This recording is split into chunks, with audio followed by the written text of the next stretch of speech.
అందరికీ నమస్కారం. నా పేరు Dhananjaya Rao, competitive exam mentor and Bharatiya study circle director. ఓకేనా?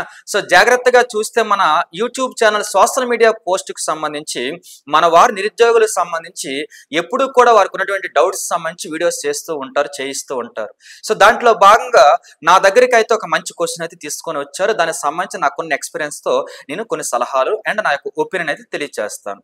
అసలు ఏంటి ఆ క్వశ్చన్? జాగ్రత్తగా చూద్దాం, మనం విందాం. ఏంటి ఆ క్వశ్చన్ అంటే, అసలు కాంపిటేటివ్ ఎగ్జామ్ లో ప్రిపరేషన్ లోకి వచ్చిన తర్వాత లేట్ అవుతున్న కొలది, అంటే నోటిఫికేషన్ లేట్ అవ్వచ్చు, లేకపోతే ప్రిపేర్ అయిన జాబ్ రావడం లేట్ అవ్వచ్చు. లేట్ అవుతున్న కొలది ఫైనాన్షియల్ ప్రాబ్లమ్స్ వలన కొంతమంది ఈ ఫీల్డ్ సగంలో వదిలేసి వెళ్ళిపోయి మరలా చిన్న చిన్న జాబుల్లో జాయిన్ అవుతున్నారు. ఇది ఎంతవరకు కరెక్ట్ అని అంటున్నారు అనమాట.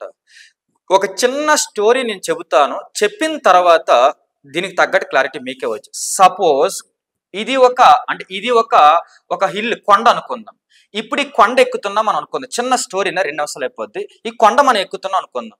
ఈ కొండ ఎంతో మంది ఎక్కుతున్నారు. ఓకేనా? ఆ కొండ పైన ప్లేస్ కేవలం 10 మందికే ఉందనుకుందాం. సో మనం ఎక్కుతున్నాం. ఈ ఎక్కే క్రమంలో కొంతమంది సరిగ్గా స్ట్రైట్కి ఎక్కకుండా దారిలోనే రాంగ్ డైరెక్షన్ లోకి వెళ్తారు. ఇది మెయిన్ దారి. ఓకేనా? వీళ్ళు ఏం చేస్తారంటే కొద్దిగా దారి తప్పుతారు. దీనికి కారణాలు ఏమైనా అయి ఉండొచ్చు.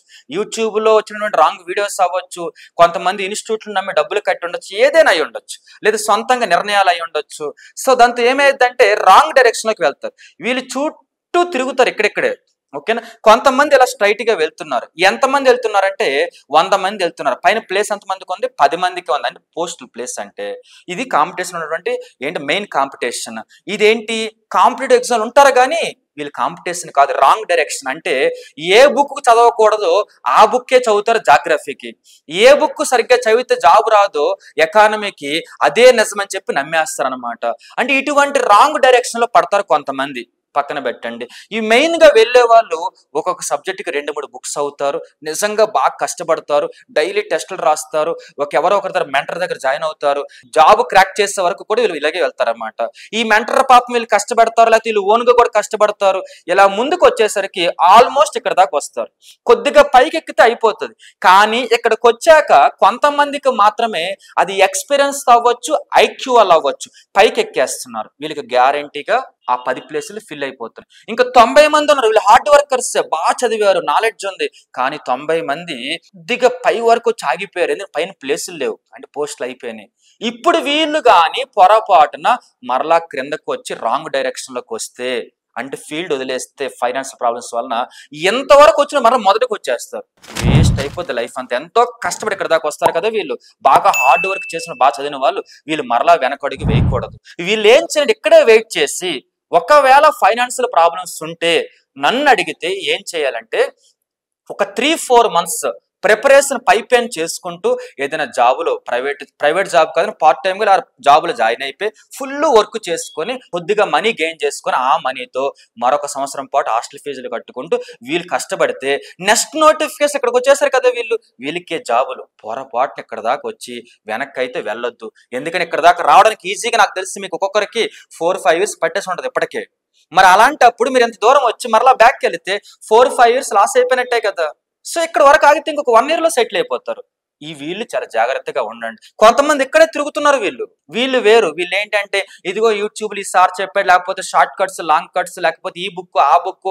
వీళ్ళు ఏంటంటే ఈజీగా డైల్యూట్ అయిపోయి మైండ్ సెట్ ఉన్నవాళ్ళు. వీళ్ళకి సరిగ్గా గైడెన్స్ ఉండదు, అవేర్నెస్ ఉండదు, ఎవరి మాట వినరు, ఏది తెలిస్తే అదే నిజమని భావిస్తారు. వీళ్ళకి బాగా టైం పట్టేస్తుంది. వీళ్ళు తెలుసుకొని, తప్పులు తెలుసుకొని మరలా ఈ ట్రాక్ లోకి వచ్చి పైకి వచ్చేలోపు 10 years పట్టేస్తుంది. వీళ్ళే ఎక్కువ సఫర్ అయ్యేది. ఫీల్డ్ లో ఎక్కువ మంది వీళ్ళే ఉంటున్నారు. అంటే ఇక్కడెక్కడ తిరిగి తప్పులు చేసి మరలా తెలుసుకుని ముందుకు వచ్చే ఎక్కువ మంది ఉంటున్నారు. వీళ్ళే ఎక్కువ ఫైనాన్షియల్ సఫర్ అవుతుంది. మరి వీళ్ళకి సొల్యూషన్ ఏంటి? ఒకటి, నీకు కుదరలేదా, నీకు తెలియడం లేదా సరిగ్గా ప్రిపరేషన్, వచ్చేటప్పుడు ఏది పడితే అది నమ్మేసి కాకుండా పర్ఫెక్ట్ గా ఏది పర్ఫెక్ట్ ఏది రాంగ్ అని తెలుసుకుని నువ్వు వస్తే నీ లైఫ్ లో సగం టైం సేవ్ అవుతుంది. నీకు కూడా జాబ్ వస్తుంది. మధ్యలో డ్రాప్ అవ్వాల్సిన పని ఉండదు. నువ్వు ఎక్కడెక్కడ తిరగడం వలన నువ్వు ఎలా ఫీల్ అవుతున్నావు? మన చదివిన బుక్స్ బాగోలేదేమో, లేకపోతే మళ్ళీ ప్రిపరేషన్ అని అనుకుంటున్నావు తప్ప దానికి మంచి ట్రాక్ ఎంచుకోవడం లేదు. ఇది ట్రాక్, నువ్వు వెళ్తుంది ఇటువైపు. సో వీళ్ళు ఏం చెయ్యాలి మరి? వీళ్ళకి ఒకే ఒక దారి. ఒకటి, వీళ్ళ నిర్ణయాలే వీళ్ళ భవిష్యత్. ఎందుకంటే వీళ్ళు రాంగ్ డైరెక్షన్ వెళ్ళారన్నమాట. వాళ్ళు నిజంగా జాబ్ రావాలనుకుంటే మంచి నిర్ణయం ఇన్ టైంలో తీసుకుంటే మెయిన్ డైరెక్షన్లోకి వస్తారు. అప్పుడు నిజంగా ఫైనాన్షియల్ ప్రాబ్లమ్స్ ఉంటే మధ్యలో కొన్ని నెలలు జాబ్ చేసుకొని అంటే 3-4 మంత్స్ పాటు మరలా జాబులోకి వెళ్ళి ఆ డబ్బులు సంపాదించుకొని మరలా ప్రిపేర్ అవ్వాలి తప్ప ఇంట్లో వాళ్ళు ఇవ్వడం లేదు, లేకపోతేనేమో ఇంట్లో వాళ్ళు కుదరదంటున్నారు అందుకే మానేస్తాను నేను ప్రిపరేషన్.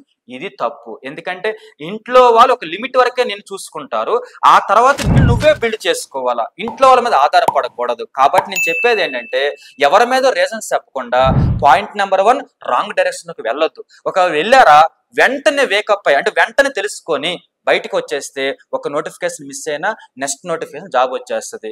నువ్వు వెళ్తుంది రాంగ్ డైరెక్షన్ అయితే ఎంత దూరం పరిగెట్టినా కూడా నువ్వు రీచ్ అవ్వలేవు. ఒకవేళ ఫైనాన్షియల్ ప్రాబ్లమ్స్ ఉన్నాయా, ఎవ్వరు ఎవరికి సహాయం చేయరు, చేయాలని కోరుకోకూడదు. మనకు ఓపిక ఉంటే సంవత్సరంలో 3 నెలలు కష్టపడు, మిగిలిన 9 నెలలు ఆ డబ్బులతో హాస్టల్ ఫీజులు కట్టుకుంటూ రూమ్ రెంట్లు కట్టుకుంటూ చదువుకుంటూ ఉండు. అది కూడా ఎలా, సరైన గైడెన్స్తో. అర్థమవుతుంది కదా.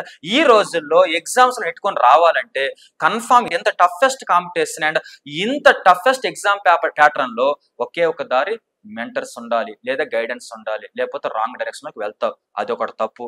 రెండోది వచ్చేసరికి ఏంటనుకున్నారు, ప్రిపేర్ అయితే హార్డ్ వర్క్ ఫస్ట్ నుంచి బాగా ప్రిపేర్ అవ్వు. బాగా ప్రిపేర్ అయితే నువ్వు మధ్యలో డ్రాప్ అయ్యి బ్యాక్ వెళ్ళాల్సిన అవసరం లేదు.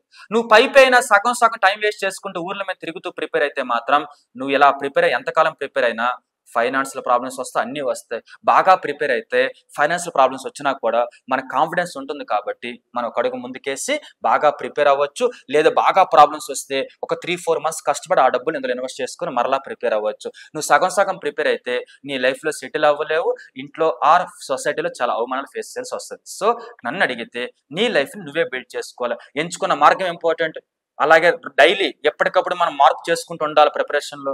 అంతేగాని రాంగ్ డైరెక్షన్లో ఎక్కువ దూరం పరిగెట్టవద్దు, దానివల్ల టైం వేస్ట్ అయిపోతుంది. ఓకేనా. సో కాబట్టి కాంపిటేటివ్ ఎగ్జామ్లో నిజంగా హార్డ్ వర్క్ చేసిన వాళ్ళకి కొద్దిగా లేట్ అయినా జాబ్ రాకుండా మిగిలిపోయిన వాళ్ళు ఎవరు ఉండరు. నిజంగా మిగిలిపోతున్నారు ఎప్పటి నుంచో. Maximum grace period 5 years. కొంతమందికి స్టేట్ ప్రిపేర్ అయితే మాత్రం 7 years పట్టొచ్చు, కానీ గ్యారంటీ జాబ్ వచ్చేస్తుంది. కానీ ఇంకా రావట్లేదు, ఇంకా 10 years అయినా రావట్లేదు అంటే మాత్రం కన్ఫామ్ గా నువ్వు రాంగ్ డైరెక్షన్ లోనే పరిగెడుతూనే ఉన్నావు అని అర్థం. రాంగ్ ట్రాక్ లోనే. అదొక్కటి రెక్టిఫై చేసుకో, లేదంటే ఎప్పటికీ బ్యాక్ రాలేము మనం. ఓకే, మరి మీరు అడిగినటువంటి క్వశ్చన్కి అయితే నాకు తెలిసిన ఆన్సర్ అయితే నేను చేస్తాను. ఇది ఎవరిని హర్ట్ చేయడం కోసం కాదు, కేవలం నేను కళ్ళ ముందు చూస్తున్న ఎక్స్పీరియన్స్ మీకు చెప్పాను అనమాట.